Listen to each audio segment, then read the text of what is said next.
Who are you? Who are you, Kurt?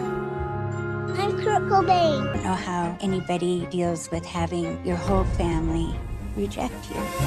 Kurt became really unruly. He hated being humiliated. You'd see the rage come out.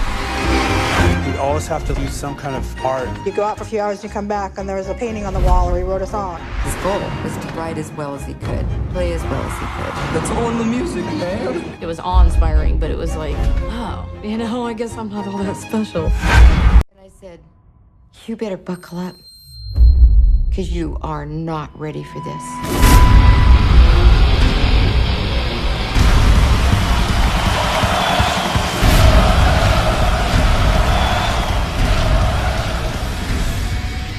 They wanted me to be a school teacher, like all parents. But I just started singing when I was about 17. I listened to a lot of music first, and one day I started singing, and I could sing. It was like, it was a surprise. What good can drinking do? The first recording of Janis was made while she was an art student at the University of Texas in Austin. This was the outlet Janis had been looking for. Threadgills, a rough bar where she sang blues for beer, became her second home. I always felt that way about the blues. When I listened to it, I always felt that there was something, an honesty there that Peggy Lee was lacking.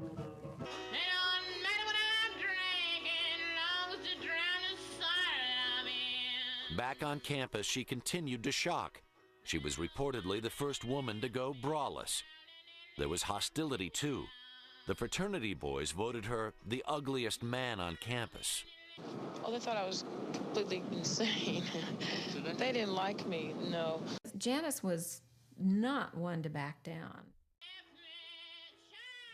But Joplin, who had just turned 20, was about to put all of this behind her. Her singing had given her a way out, and she found the perfect place to go. The beat scene revolved around folk music and amphetamines, and Janis Joplin happily embraced both when she began to sing at a bar called the Coffee Gallery. She also got a boyfriend, a man known as JP.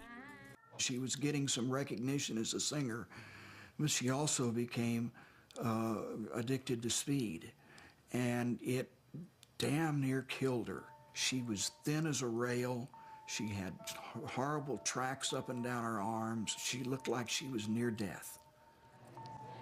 She really needed to get off the streets and get her act together. And people threw a bus ticket party to get Janis back to Texas, because at that point she weighed 87 pounds and looked like hell.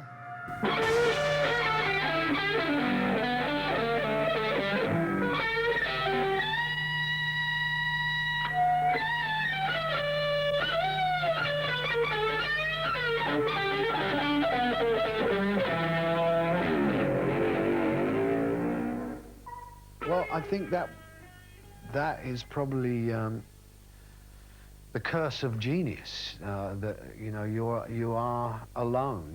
No one can understand the depths that you go to when you reach down inside yourself to play, or to express.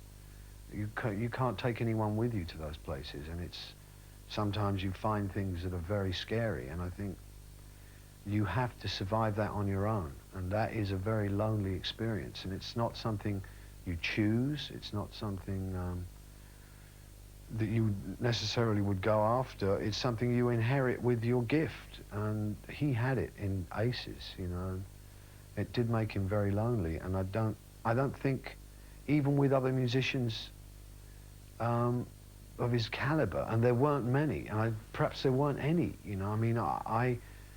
I tried to get close to him, but there was always a kind of barrier, that wasn't of his making, I'm sure.